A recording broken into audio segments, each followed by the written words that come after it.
বাংলাদেশের সেনাপ্রধান ওয়াকারুজ্জামানের ঘুম সত্যি হারাম হয়ে গেছে। তার ঘনিষ্ঠ জনেরা বলছেন প্রায় সপ্তাহ দুয়েক ধরে ঘুমাতে পারছেন না ওয়াকারুজ্জামান। কারণ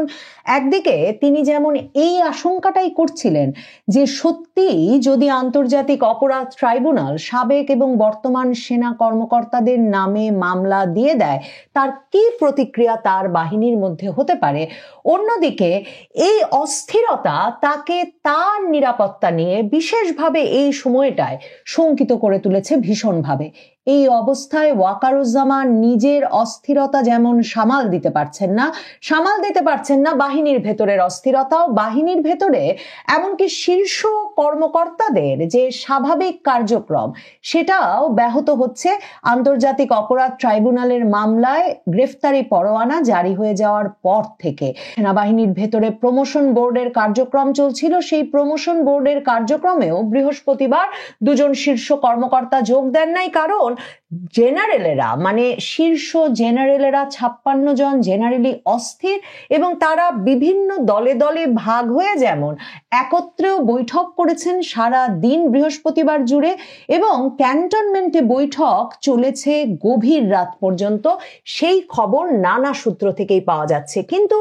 এই অসন্তোষ কি শুধুই শীর্ষ কর্মকর্তাদের মধ্যে? দেখেন, আন্তর্জাতিক অপরাধ ট্রাইব্যুনাল শেখ হাসিনার আমলে গুম, নির্যাতন, জিজ্ঞাসাবাদের নামে ধরে নিয়ে যাওয়া আয়নাঘর ঘটনাগুলোর প্রেক্ষিতে যে 30 জনের বিরুদ্ধে মামলা করেছে শেখ হাসিনা এবং তার নিরাপত্তা উপদেষ্টা তারেক আহমেদ সিদ্দিকী সহ, যে 30 জনের বিরুদ্ধে মামলা করেছে তার মধ্যে 24 জনই সেনা কর্মকর্তা, 14 জন বর্তমান সেনা কর্মকর্তা আর 10 জন সাবেক সেনা কর্মকর্তা। ওয়াকারুজ্জামান একদিকে যেমন সেনা কর্মকর্তাদের নামে যাতে সিভিল কোর্টেই মামলা না হয় সে বিষয়টি নিয়ে দৌড়াদৌড়ি করছিলেন প্রধান উপদেষ্টা রাষ্ট্রপতি বরাবরে, তেমনি তিনি আইনি ফাঁক ফোকর খুঁজছিলেন যে কর্মরত সেনা কর্মকর্তাদের ক্ষেত্রে এই মামলাগুলোর বিচার সেনাবাহিনীর আওতায় সেনা আইনের আওতায় নিয়ে আসা যায় কিনা। মনে করে দেখুন, আগস্টের শেষে সে কথা নিয়ে আলাপ করতে তিনি কিন্তু গিয়ে উপস্থিত হয়েছিলেন প্রধান বিচারপতির কাছে পর্যন্ত। প্রধান বিচারপতির সঙ্গে ওই বৈঠকে তার আলাপ হয়েছিল যে এই কাজটা করা যেতে পারে, যে বর্তমান যে সেনা কর্মকর্তারা তাদেরকে যাতে প্রিজন ভ্যানে করে, যেটা নিয়ে যেই ভিজুয়ালটা, যেই দৃশ্যটা সবচেয়ে আতঙ্কিত করছে বর্তমান সেনা কর্মকর্তাদেরকে, যেই কথা সুস্পষ্টভাবে ওয়াকারুজ্জামান সেনা কর্মকর্তাদের এক সভায় সপ্তাহখানেক আগে বলেছেন যে প্রিজন ভ্যানে করে পুলিশ আদালতে হাজিরা দিতে নিয়ে যাচ্ছে সেনা কর্মকর্তাদের দলকে এবং সিভিলিয়ান কোর্টে, বেসামরিক কোর্টে তাদের বিচার হচ্ছে। এই জিনিসটা মেনে নেওয়া সেনাবাহিনীর পক্ষে বাহিনী হিসাবে সম্ভব হবে না এবং তিনি সেনাপ্রধান হিসেবে মানতেই পারছেন না। তো তখন তিনি প্রধান বিচারপতিকে গিয়ে বলেছিলেন যে কর্মরত সেনা কর্মকর্তাদের বিচারটা তো সেনা আইনে হতে পারে, এবং প্রধান বিচারপতি তাকে বলেছিলেন যে সিভিলিয়ান কোর্টে মামলা হয়ে যাওয়ার পর সেনাপ্রধান চাইলে আইন অনুযায়ী এই আবেদন করতে পারেন সিভিলিয়ান কোর্টে, এবং সিভিলিয়ান কোর্ট হয়তো তখন সেনা আইনে ক্যান্টনমেন্টের ভেতরে বিচারের জন্য ব্যবস্থা করে একটা অনুমোদন দিয়ে দেবে। কিন্তু আন্তর্জাতিক অপরাধ ট্রাইব্যুনাল, তার চিফ প্রসিকিউটর তাজুল ইসলাম, তিনি ভীষণ আটঘাট ভেদে নেমেছেন। এই বিষয়টা এখন সেনাবাহিনীর কাছে পরিষ্কার, কারণ তাজুল ইসলাম মনে করছেন জুলাই আগস্ট আন্দোলনের স্পিরিট বা সেই আন্দোলনের একটা মূল আদর্শিক জায়গা হচ্ছে যে কেউ এই আন্দোলনের বিপক্ষ শক্তি বা এই আন্দোলনের বিচার কাজ সংগঠিত হচ্ছে যে আন্তর্জাতিক অপরাধ ট্রাইব্যুনালে, সেই ট্রাইব্যুনালের বিচারের আওতার বাইরে থাকবে না, এবং এমনকি কোনো বাহিনী নিজেকে বিচারের আওতা মুক্ত বলে মনে করবে না। কাজেই তাজুল ইসলাম সেনা কর্মকর্তাদের বিরুদ্ধে এই মামলাটা করার আগে এমন একটা সংশোধন এনেছেন আন্তর্জাতিক অপরাধ ট্রাইব্যুনালে মাত্র 2 দিন আগে, একটা প্রজ্ঞাপন দিয়ে, যেখানে তিনি বলে দিয়েছেন যেই আইনি সংশোধনে তিনি বলে দিয়েছেন যে যেই মাত্র কারো বিরুদ্ধে গ্রেফতারি পরোয়ানা জারি হয়ে যাবে এবং আন্তর্জাতিক ট্রাইব্যুনাল অভিযোগ গ্রহণ করে ফেলবে, সেই ব্যক্তি আরো যা যা করতে পারবে না, তার মধ্যে আরেকটি হচ্ছে সেই ব্যক্তি প্রজাতন্ত্রের আর কোনো কর্মচারী পদে থাকতে পারবে না। তার যেসব সেনা কর্মকর্তার বিরুদ্ধে গ্রেফতারি পরোয়ানা জারি হয়েছে সেদিন যে 14 জন কর্মরত সেনা কর্মকর্তার বিরুদ্ধেও এই গ্রেফতারি পরোয়ানা জারি হওয়া, আন্তর্জাতিক অপরাধ ট্রাইব্যুনাল এই অভিযোগ গ্রহণ করা মাত্র তাদের কিন্তু চাকরি চলে গেছে। কাজেই সেনাপ্রধান ওয়াকারুজ্জামান যে এখন সিভিলিয়ান কোর্টের কাছে গিয়ে বলবেন যে এই সেনা কর্মকর্তাদের সেনাবাহিনীর আওতাধীনে বিচারের ব্যবস্থা করা হোক, তার আর কোনো সুযোগ থাকছে না। সমস্যা শুধু সেটাই নয়, সেনাবাহিনীর ভেতরে এই আতঙ্ক এখন পরিষ্কার এবং আন্তর্জাতিক অপরাধ ট্রাইব্যুনালের তরফে এই খবর এখন আসছে সেনাবাহিনীর ভেতরে যে আয়নাঘর কাণ্ডে 24 জনের বিরুদ্ধে মামলা হয়েছে বটে, কিন্তু জুলাই আগস্ট আন্দোলনে জড়িত সেনাবাহিনীর বিভিন্ন কর্মকর্তাদের বিরুদ্ধে এবং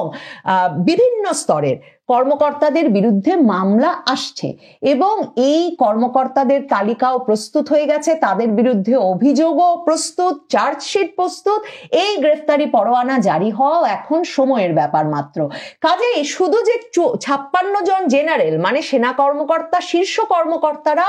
ভীষণভাবে ক্ষুব্ধ, একরকমের আতঙ্কিত, তাই শুধু নয়, সেনাবাহিনীর ভেতরের মাঝ থেকে একেবারে নিচু পর্যায় পর্যন্ত মানে মিড লেভেল থেকে লোয়েস্ট র্যাঙ্কের অফিসাররা পর্যন্ত, তারা পর্যন্ত এখন একটা অ্যাকশনের অপেক্ষা করছেন তাদের সেনা কর্মকর্তাদের কাছ থেকে। এদের একটা বিরাট অংশ জুলাই আগস্ট আন্দোলনের পক্ষে, কিন্তু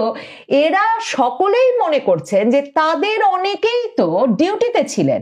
মানে যেই 3 তারিখ আগস্টের 3 তারিখ দরবারে দাঁড়িয়ে যে তরুণ কর্মকর্তারা বলেছেন যে আমরা আর গুলি চালাবো না, যেই তরুণ কর্মকর্তারা দাঁড়িয়ে বলেছেন যে তার গুলি চালানোর ভিডিও বেরিয়ে পড়েছে, কিন্তু আরেক কর্মকর্তা যে তখন কেঁদেছেন এবং বলেছেন যে তিনি জবাব দিতে পারছেন না যে কেন সেনাবাহিনী গুলি চালাচ্ছে এবং সেসব ভিডিও ছড়িয়ে পড়ছে। এখন এই সেনা কর্মকর্তারা জানেন যে তাদের সবাইকেও মানে যারা ঠেকিয়েছেন বাহিনীর সক্রিয় ভূমিকা আগস্টের শুরু থেকে 5 তারিখ পর্যন্ত এবং 5 তারিখে যারা মার্চ টু ঢাকা কর্মসূচি সফলে সরাসরি ভূমিকা রেখেছেন, সেই সেনাবাহিনীর কর্মকর্তারা এখন বুঝতে পারছেন তাদেরকে কেউ রক্ষা করবে না এবং আন্তর্জাতিক অপরাধ ট্রাইব্যুনালের চিফ প্রসিকিউটর সহ তাদের মূল আদর্শিক জায়গাটা হচ্ছে যে এই জুলাই আগস্ট আন্দোলনের মূল আদর্শিক জায়গায় হচ্ছে যে কোনো বাহিনীকে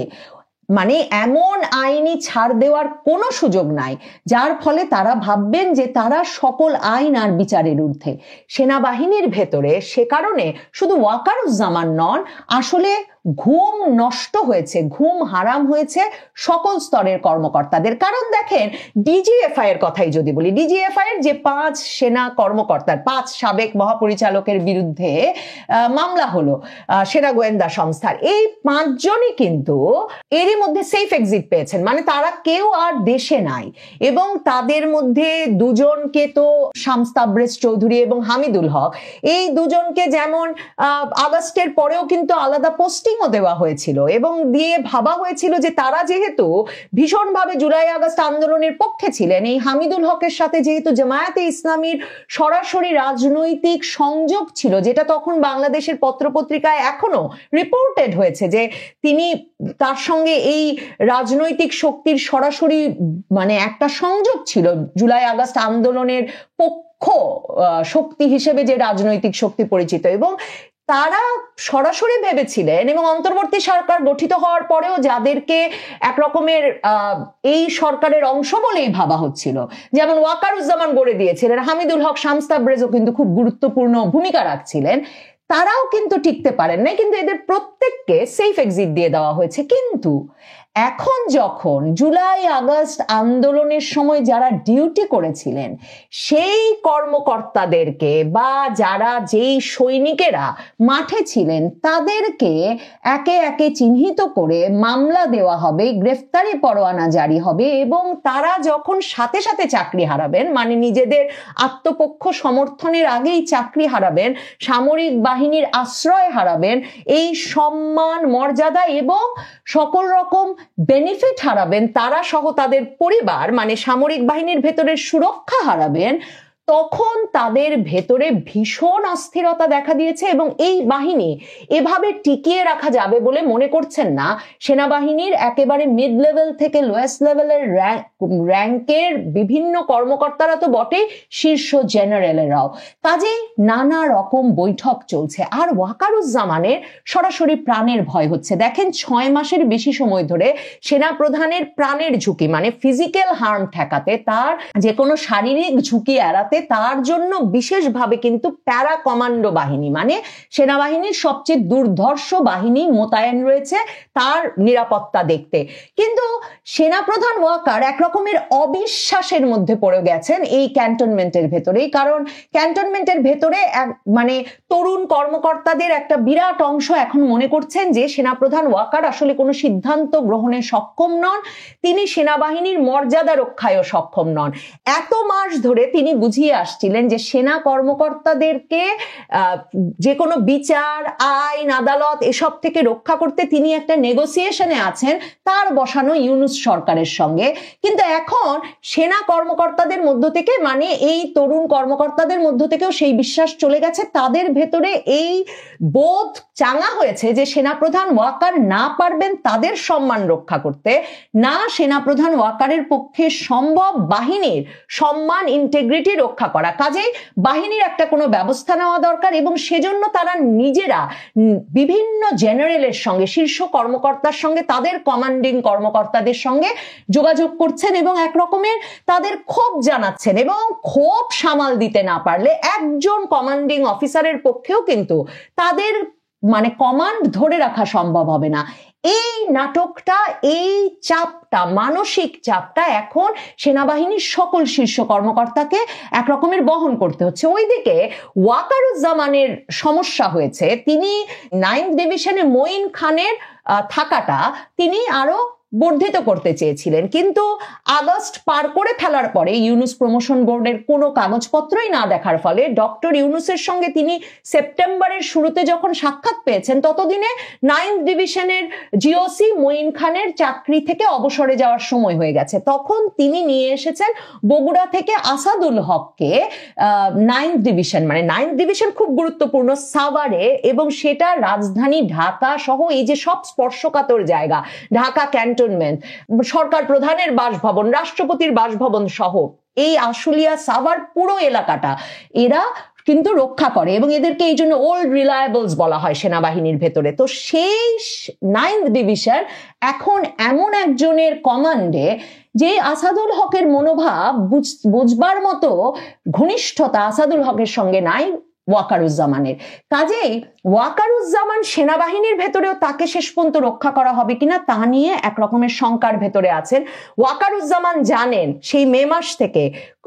নিরাপত্তা উপদেষ্টা খলিল এবং ডক্টর ইউনূস তারা দুজনেই ভীষণভাবে চাইছেন যে প্রধান উপদেষ্টার দপ্তরে সশস্ত্র বাহিনীর যে principal staff officer Kamrul Hasan তাকে সেনাপ্রধান বানিয়ে ওয়াকারুজ্জামানকে সরিয়ে দিতে, এবং তাদের লক্ষ্য এবং তাদের পেছনে সাবেক সেনা কর্মকর্তা ব্রিগেডিয়ার জেনারেল আজমি, বিএনপি জামাত জোট সরকারের আমলের ডিজিএফআই প্রধান রেজ্জাকুল হায়দার চৌধুরী এবং আওয়ামী লীগ সরকারের সময়কার সেনাপ্রধান 2013-14 সময়কার সেনাপ্রধান ইকবাল করিম ভুইয়ার সরাসরি সমর্থন আছে যে এই ওয়াকারুজ্জামানকে সরিয়ে যেন কামরুল হাসানকে বসিয়ে দেওয়া হয়। অন্যদিকে সিজিএস এই যে চিফ অফ জেনারেল স্টাফ মানে সশস্ত্র বাহিনীতে সেনা প্রধানের পরের যে পজিশনটা যার মনে করা হয় সেই পদে আছেন হচ্ছে মিজানুর শামীম, এবং মিজানুর শামীম ছিলেন শেখ হাসিনার প্রিন্সিপাল স্টাফ অফিসার সশস্ত্র বাহিনীর। কাজেই শেখ হাসিনার এই ঘনিষ্ঠ সিজিএস কেও সরিয়ে দিতে চায় ইউনূস সরকার। তাদের কাছে এই বিষয়ে তাদের পছন্দ হচ্ছে আগস্টে এসেই তারা ডিজিএফআই প্রধান বানিয়েছিলেন যাকে, সেই ফাইজুর রহমানকে, যেই ফাইজুর রহমানকে পরে তারা এক ধাপ মানে পদোন্নতি দিয়ে এখন কোয়ার্টার মাস্টার জেনারেল বানিয়েছেন। কাজে তাদের আগ্রহ ওয়াকারুজ্জামানকে সরিয়ে কামরুল হাসানকে বসানো এবং সিজিএস পদে মিজানুর শামীমকে সরিয়ে বসানো, তাদের ঘনিষ্ঠ তাদের বিশ্বস্ত ফাইজুর রহমানকে বসানোর এই আগ্রহগুলো জানেন ওয়াকারুজ্জামান বুঝতে পারছেন হয় তিনি থাকবেন না হলে ইউনূস থাকবেন। আবার সেনাবাহিনীর ভেতরে যেই তরুণ কর্মকর্তারা ক্ষেপে বুঝেছেন এবং যে শীর্ষ কর্মকর্তারাও বুঝছেন ওয়াকার দিয়ে কিছু হবে না, তাদের একটা দল চেষ্টা করছেন অন্য কাউকে সামনে নিয়ে, সেনাবাহিনীর ভেতরেই অন্য কাউকে সামনে নিয়ে সেনাপ্রধান ওয়াকারকে সরিয়ে দিতে। সেটা অনেক ক্ষেত্রেই অনেকেই বলছেন এমনকি হতে পারেন বর্তমান সিডিএস মিজানুর শামীমও, মানে যিনি শেখ হাসিনার প্রিন্সিপাল স্টাফ অফিসার ছিলেন। এই পুরো মানে কি থেকে কি হবে এই আলাপগুলো সেনাবাহিনীর ভেতরে ভীষণভাবে জেঁকে বসেছে এবং এই পুরো আলাপচারিতায় এটা স্পষ্ট যে সেনাবাহিনীর সকল স্তরের কর্মকর্তারা একটা রক্তক্ষয়ের আশঙ্কার মধ্যে একটা দমবন্ধ পরিবেশে আছেন, কারণ তারা মনে করছেন না যে দলে দলে সেনা কর্মকর্তারা প্রিজন ভ্যানে চড়ে সিভিলিয়ান আদালতে বিচারের মুখোমুখি হতে যাচ্ছেন। এই উদ্যোগটা কোন রকম সেনাবাহিনীর ভেতরের বাধা বা পরিবর্তন ছাড়া সত্যি সফল করে ফেলতে পারবেন আন্তর্জাতিক অপরাধ ট্রাইব্যুনালের চিফ প্রসিকিউটর তাজুল ইসলাম কিংবা ইউনূস সরকার।